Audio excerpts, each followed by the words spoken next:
I'm Trevor Sherwood, and I just wanted to say thank you so much for Keith Andrew for bringing me on the show. I had a great time. I would highly recommend going on Keith's show. He has a very important message for you guys, and it's about disabilities and how to overcome them and how that you can still do anything if you put your mind to it. And that is a very great message that I fully support. And I just wanted to say thanks again to Keith and check him out. Today on the Keith Andrew Network, we had a chance to sit down with professional upcoming actor Trevor Sherwood. That's right, we had Trevor Sherwood on the Keith Andrew Network. Make sure to like and subscribe to the Keith Andrew Network. The whole point of my talk show is to show people that even with having a learning disability, I can still amount to something. At the same time, I'm able to turn myself into an example for people out there dealing with any types of learning disabilities and disabilities to never give up and prove people wrong. Prove to them you can still amount to something no matter what. That labels do not dictate who you are and who you're going to be. With that being said, make sure to like and support the Keith Andrew Network. Following is brought to you by HB Gibson on this side, and on this side will be Life of a Fighter. Thank you. I'll catch you later. First question I want to ask you is, what attracted you to begin your career as an actor? Well, I had some injuries, and everything else in my life started to slow down. It became harder to do martial arts, which was a big thing to me. So I always wanted to be an actor, and I was a former professional wrestler, so I had a little bit of the skill. And I decided to take a little bit of a gamble, talk to a friend who was an actor, and he got me in it. And since then, I have been having a ton of fun.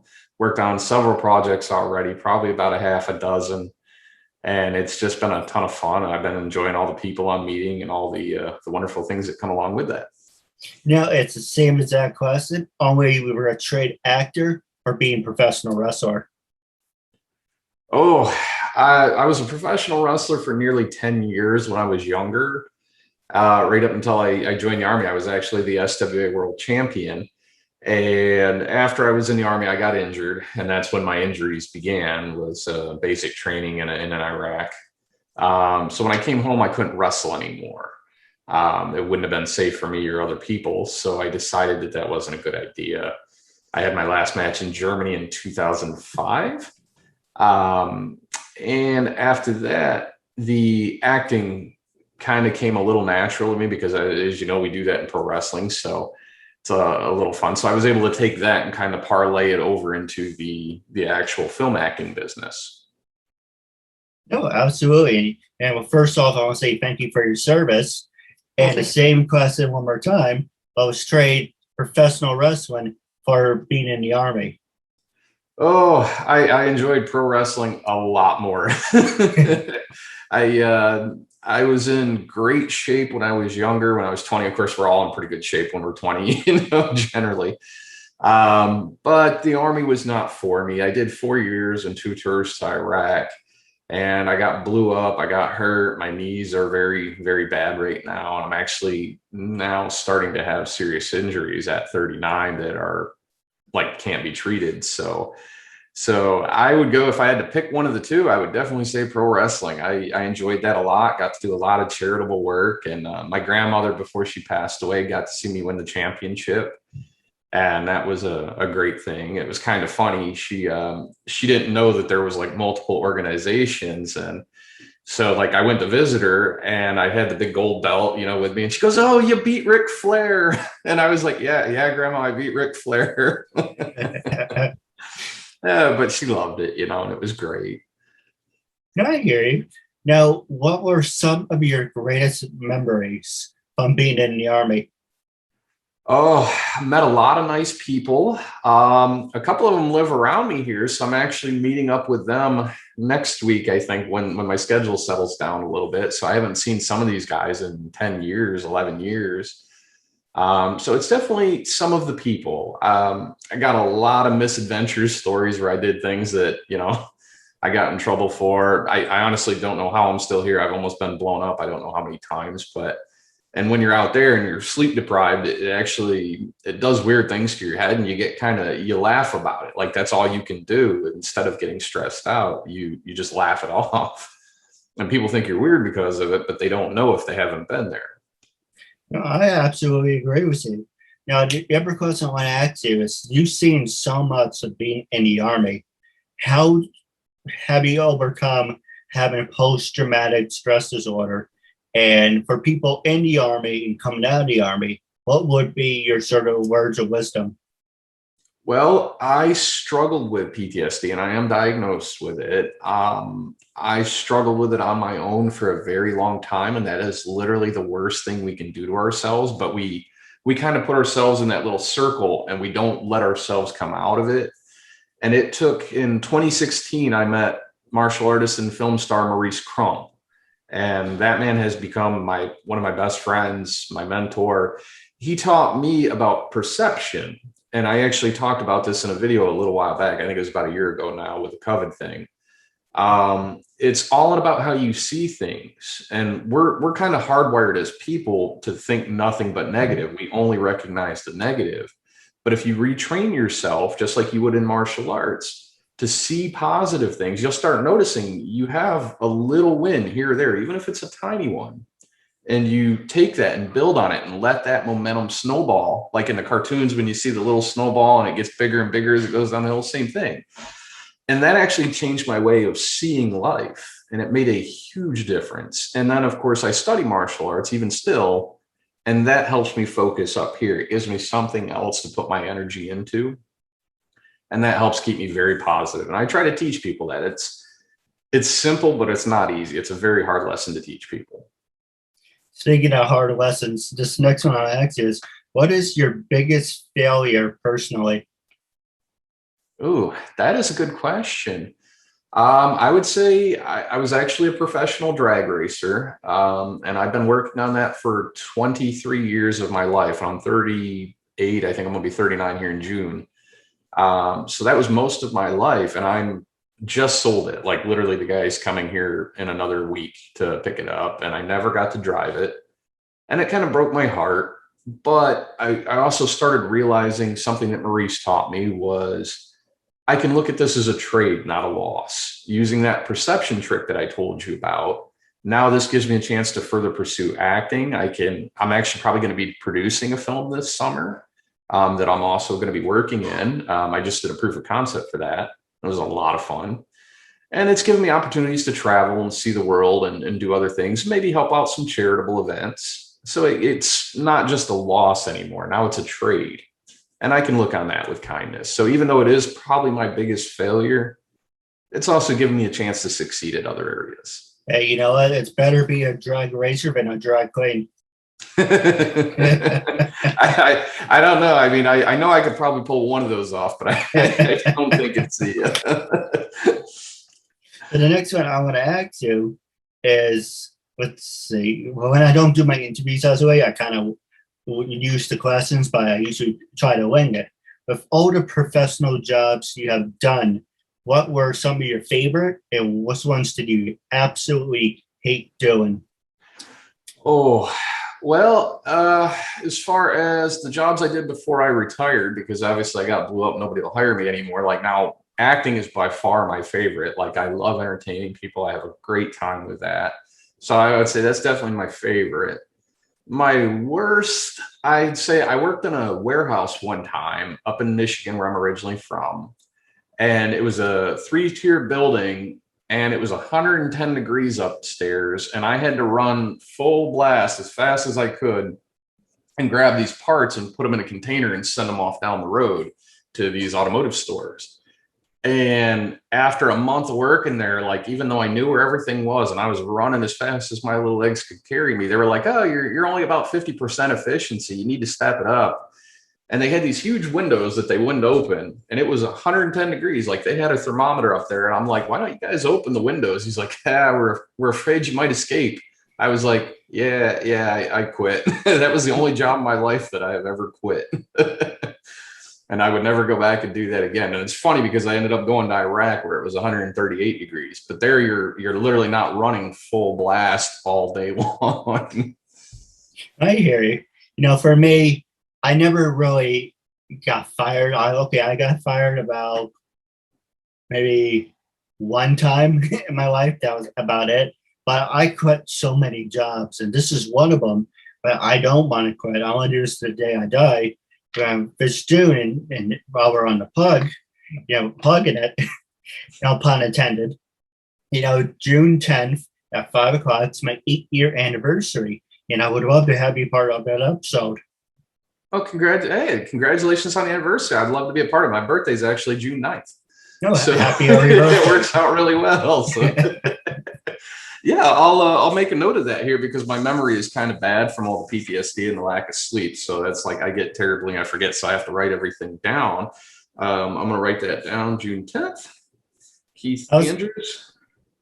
I was going to make a joke, but I didn't want you to take offense to it. But you're all good, sir.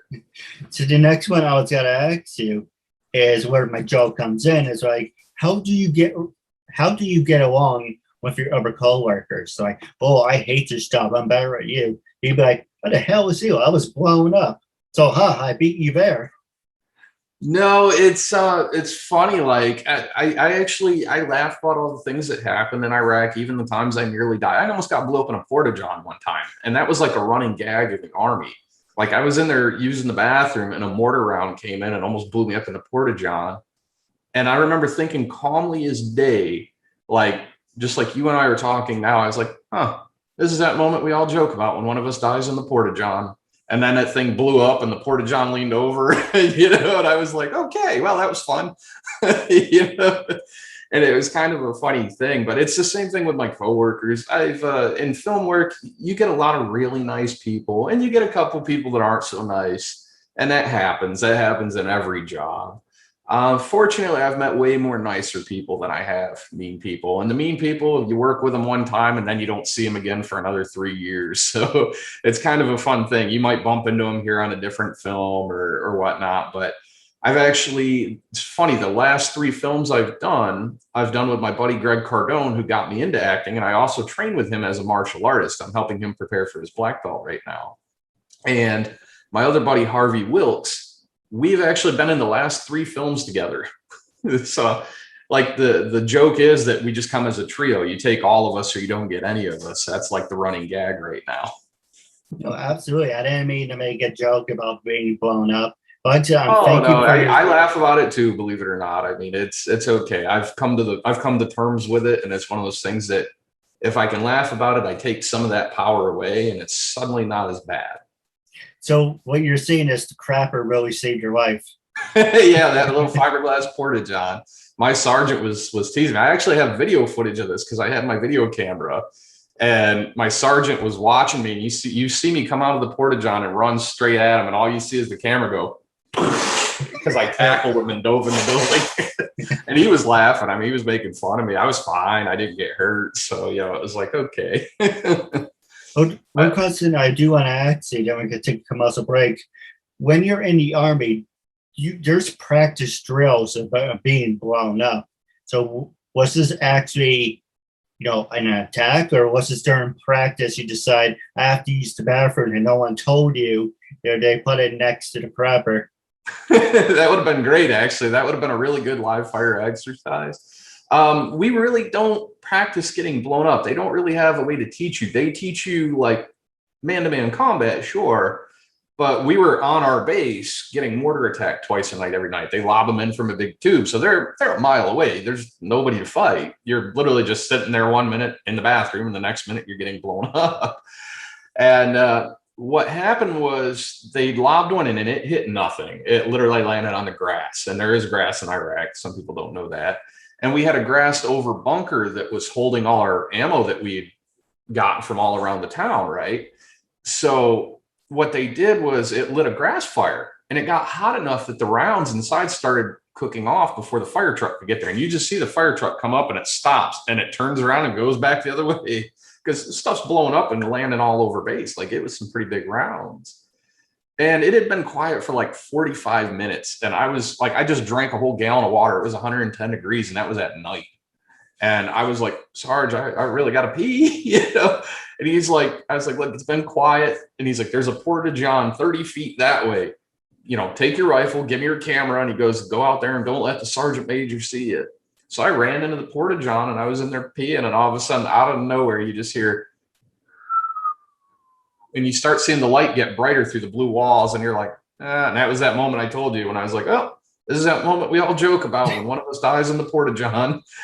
And then it blew up and I came running back, knocked my big 260-pound sergeant clean over. And I was like $173 at the time. I plowed right through him. It was funny. You know, it was scary, but funny. It's true. Yeah, you have to, it's uncensored. You have to laugh at fucked up things. Well, that was it. You know, it was, you're in the desert for so long, your brain really, I tell everybody I spent too long in the desert, my brain got cooked. But it was that and a lack of sleep. I mean, it was just a lot of things. I slept about 2 hours every other night over there, and my short-term memory was gone. Like, if you told me your name 5 minutes later, I would not have remembered that we even spoke. And it's something that's gotten better with time and me getting my sleeping stuff figured out a little bit and things like that. But it's a hard thing to deal with when you first come back. Getting help from people that care and being around friends that support you is definitely a big thing. No, absolutely. I do have four more questions for you, but we're going to take a quick muscle break. But when we come back, stay tuned.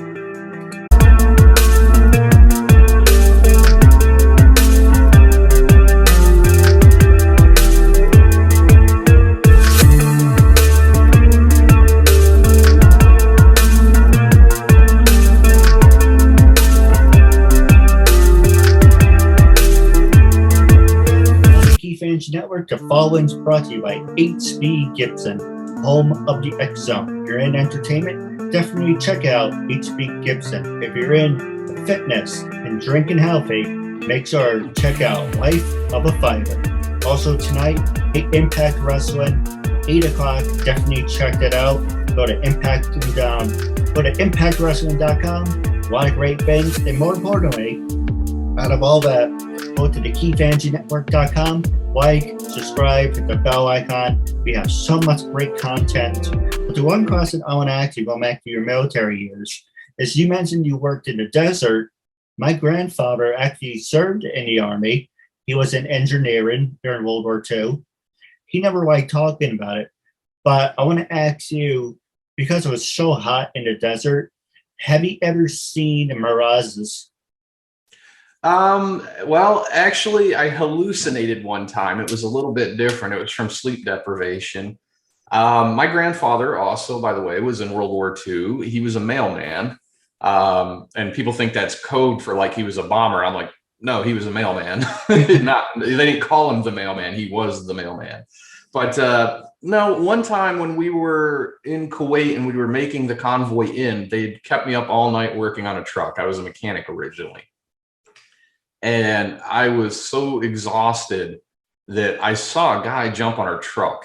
And we were going 60 miles an hour in the middle of nowhere at night under the moonlight. And I remember 5 seconds before that thinking, oh, it's kind of beautiful out here. It's quite peaceful. It was just moonlight and open desert. It was really surreal. It was unlike anything I'd seen before. And then I saw a guy jump on our truck and I was freaking out and leaning over the rail looking for the guy. And, of course, in your head, when you're thinking logically, a guy jumping on your truck at 60 miles an hour in the middle of nowhere doesn't make any sense. But when you're sleep deprived and you're out of it, I know what I saw and it wasn't real. But the heat can play tricks on you. You will see things off in the distance at times. And sometimes they're there, sometimes they're not. Usually if you're seeing things because of the heat, it's because you're dehydrated. You didn't drink enough water. And that's one of the hardest things in the desert. It's so hot when you first get off the plane and you're not used to that. You feel like you can't breathe. People actually have panic attacks sometimes because it feels like all of a sudden that back door opens on the C-130. That hot air comes in and suddenly it's like there's no air. You feel like you can't breathe. So that's something you have to get used to. Eventually you do get used to it. It takes a couple months. It's true. And it's funny we talk about Marreses, going back to the Titanic.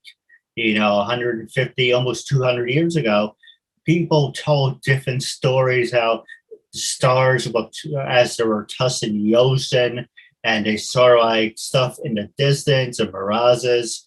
So, I guess the cold can play a big effect on that too, not just the heat. Oh yeah, any kind of extreme weather will mess with you. Snowstorms, you'll see things in snowstorms.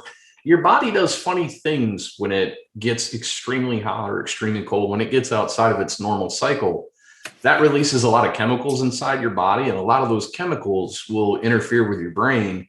And you may not realize it at the time, but it really does mess with you. Some of what you see is there, some isn't, and it can really screw with you.